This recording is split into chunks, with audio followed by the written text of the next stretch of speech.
Bonsoir, mesdames, messieurs, bonsoir. Nous recevons sur ce plateau Madame Mariba, c'est la présidente de l'Ordre des experts comptables et comptables agréés du Sénégal, bien entendu. Prétexte de cette invitation, la journée de l'expert comptable prévue demain. Bonsoir, Madame Ba. Bonsoir Antoine. On parle beaucoup de l'expert comptable sans pour autant savoir quels sont ses domaines d'intervention. Mais quels sont les domaines d'intervention de l'expert comptable? Vous serez surpris, Antoine, parce que les domaines d'intervention de l'expert comptable sont très variés. Évidemment, pour beaucoup, l'expert comptable, c'est d'abord quelqu'un qui fait de la comptabilité, qui produit des comptes ou qui certifie des comptes. Qui n'est pas comptable à la base. Pas forcément. L'expert comptable peut être à la base, peut avoir fait des études d'ingénieur, moi j'en ai connu, des études pourquoi pas de médecin, un mathématicien. C'est un métier qui est surtout caractérisé par la diversité des origines. Évidemment, beaucoup d'experts comptables ont fait une formation classique de comptabilité, en comptabilité, mais nous aimons bien dans la profession diversifier les recrutements pour avoir en fait un corps, une profession qui regroupe l'ensemble des profils de la société. Et poursuivez sur le rôle de l'expert comptable, son rôle. Alors, l'expert comptable est d'abord effectivement, au moins historiquement, quelqu'un qui produit de la comptabilité. C'est aussi quelqu'un qui est le garant de la transparence financière, de l'information financière, de l'information comptable, lorsqu'il certifie les comptes. Mais ce sont des activités que nous appelons d'ailleurs, nous les appelons volontiers des activités traditionnelles, c'est-à-dire la production des comptes, la certification des comptes. Mais à côté, il y a une telle diversité des activités menées par l'expert comptable. L'offre de service des experts comptables va en fait l'expert comptable accompagne l'entreprise, l'entrepreneur, tout au long de son cycle de vie. De la création, quand vous avez un projet, vous êtes promoteur, vous adressez à un expert comptable qui va vous accompagner au début pour la création, pour savoir quel est le statut juridique le mieux approprié pour votre entreprise. Il va ensuite vous accompagner tout au long de la vie de cette entreprise. Il va vous aider à asseoir la performance, à piloter la performance. Il va vous aider à vous assurer d'une bonne gouvernance. La bonne gouvernance qui est quand même le socle de base de la performance. Il va aussi vous aider à vous organiser, à faire des manuels de procédure, à faire des organigrammes. Il va vous aider dans votre contrôle de gestion. Il va vous aider évidemment dans le domaine de la fiscalité. Il va vous aider dans le domaine, beaucoup de domaines d'activité sont aujourd'hui assurés par les experts comptables. Oui.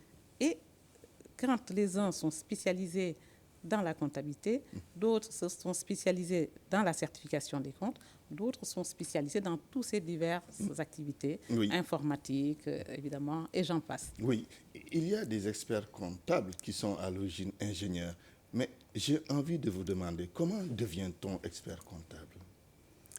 Alors, on devient expert comptable quand, je vais d'abord peut-être vous expliquer quand on devient expert comptable au Sénégal en 2017. Parce que ça n'a pas toujours été le cas. Oui.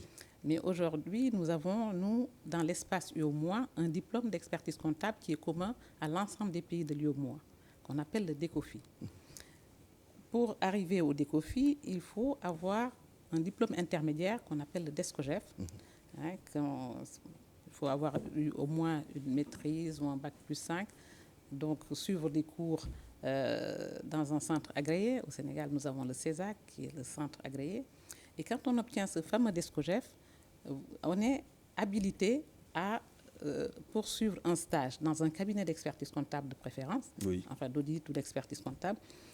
Et au bout de ces 3 ans de stage, 3 ans pendant lesquels vous êtes suivi par l'ONECA, la commission de contrôle du stage de l'ONECA, à qui vous devez délivrer des rapports semestriels, qui les étudie, qui vous fait des recommandations, les accepte ou bien vous demande de les améliorer. C'est au terme de... Et puis, il y a des formations aussi qui se font. Donc, au terme de toutes ces 3 ans de formation, de stage encadrés, avec des formations au niveau de surveillé, supervisé par l'ordre, vous êtes habilité à passer le DECOFI. Et si vous réussissez au DECOFI, DESCOGEF, 3 ans de stage plus DECOFI, là, vous devenez expert comptable. Très bien. Mais vous voyez bien qu'au moment où vous vous présentez pour le DESCOGEF, vous pouvez avoir eu une formation comptable, mais aussi vous pouvez avoir eu, dans certains cas, une formation autre et ensuite avoir décidé de vous orienter à partir d'un certain moment de votre vie dans la comptabilité. L'expert comptable dans la cité, si on posait cette question, qu'allez-vous dire? Alors, c'est un thème que nous avons choisi pour l'année 2017 parce que l'expert comptable, comme je l'ai dit tout à l'heure, est partout dans la cité. Il intervient à tous les niveaux. Il intervient dans le secteur privé. Je vous l'ai dit tout à l'heure, comment il accompagnait les entreprises du secteur privé. Il intervient auprès des autorités de l'administration publique. Il y a des missions qui sont faites pour le compte de l'État. Il intervient aussi dans le social.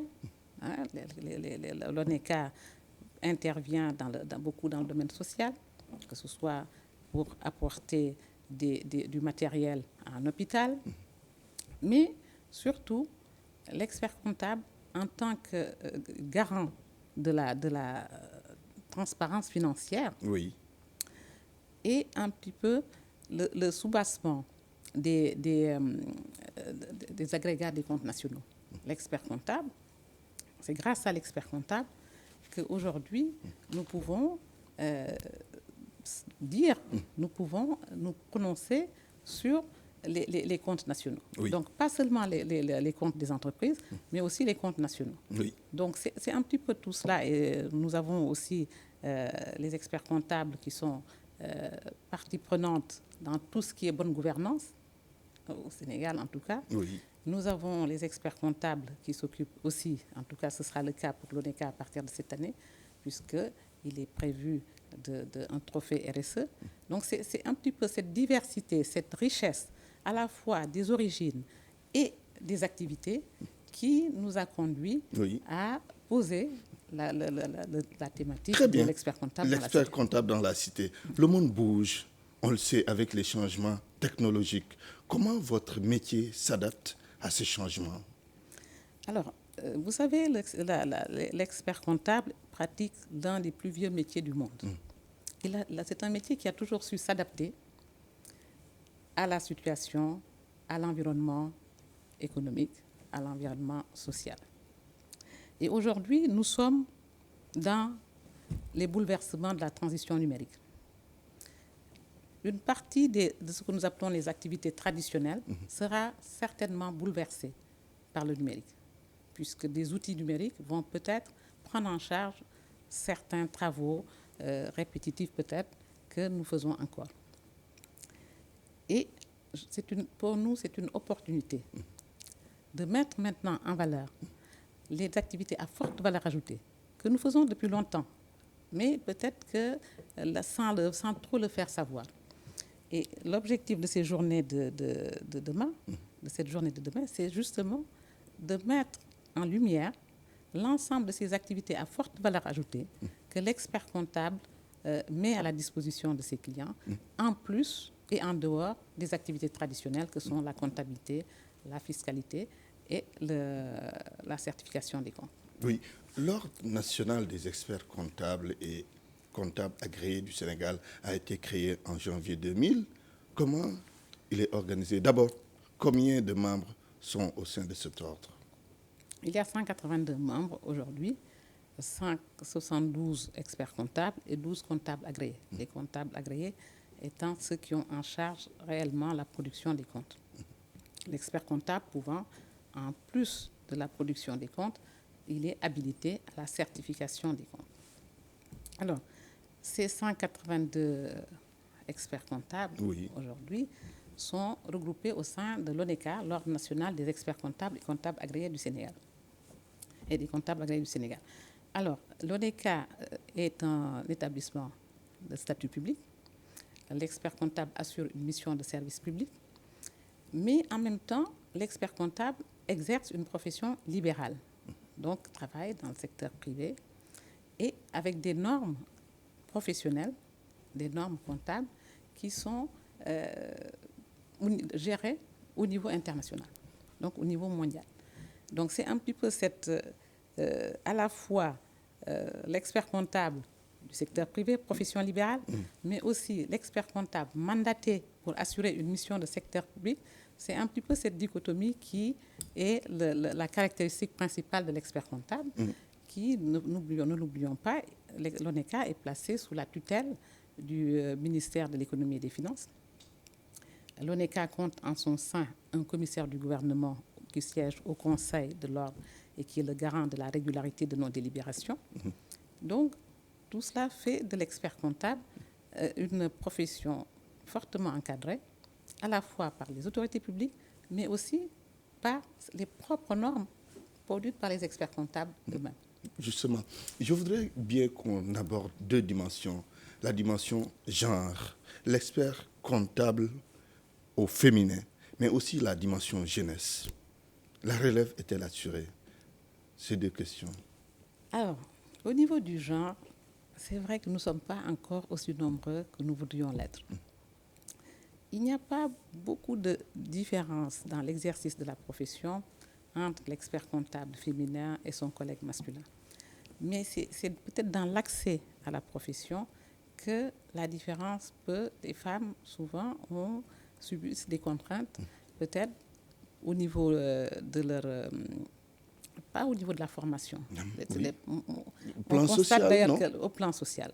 Avec la maternité, tout avec ça. la maternité, tout ça, qui font que les femmes qui figurent parmi les meilleures candidatures en général au recrutement, au départ, qui sont aujourd'hui majoritaires dans les premières étapes, les premières années d'apprentissage, ne sont pas très bien représentées au sommet. Vous êtes combien de femmes au sein de l'ordre? Une vingtaine. Une vingtaine sont donc les 182 que je viens de nommer. C'est sans doute que la parité n'est pas... La parité n'est pas assurée. Oui, c'est vrai. Mais au niveau du conseil, il y a, au niveau des commissions, il y a une certaine représentation des femmes. Donc, mis à part la présidente, il y a la commission de normalisation professionnelle qui est tenue par une femme, la commission de contrôle du stage qui est tenue par une femme. Donc, nous avons quand même, nous avons aussi au niveau du conseil de l'ordre deux femmes. On était 3, il y a encore peu.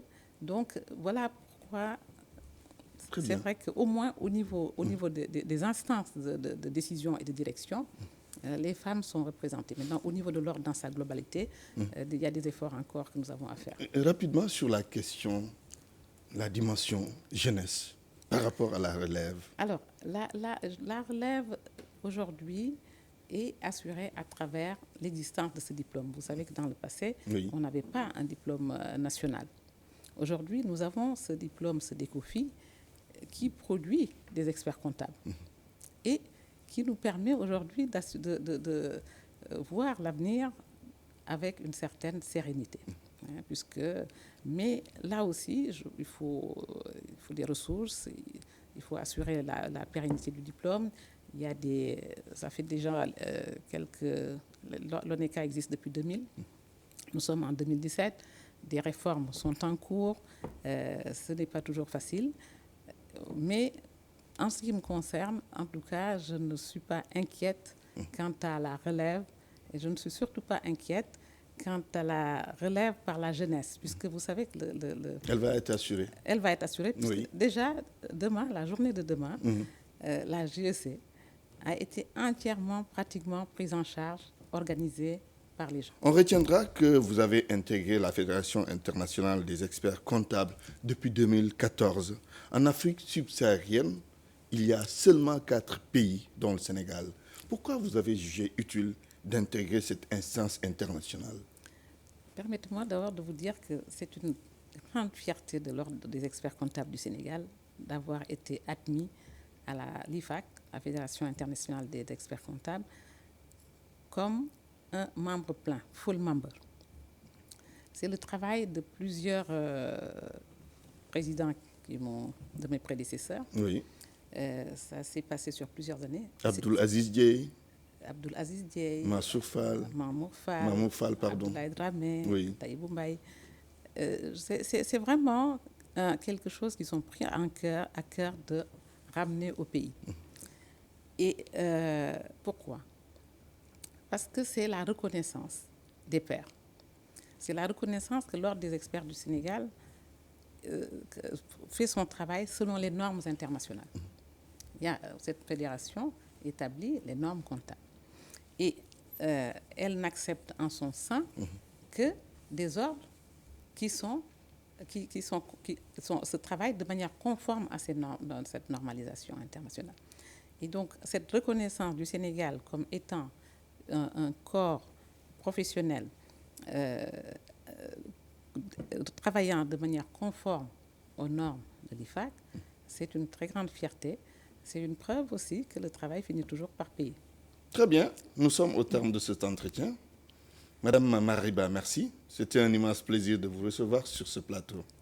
De rien. Et permettez-moi de saluer tous les téléspectateurs du Sénégal et de profiter de cette invitation que vous avez bien voulu faire à l'attention de l'Ordre des experts pour les inviter à venir demain, nombreux, sur la place du souvenir africain, visiter la journée des experts comptables. Donc, toute la journée, des conseils seront prodigués gratuitement et les élèves, les professionnels, les institutions sont invités à nous rejoindre demain. Très bien, merci en tout cas.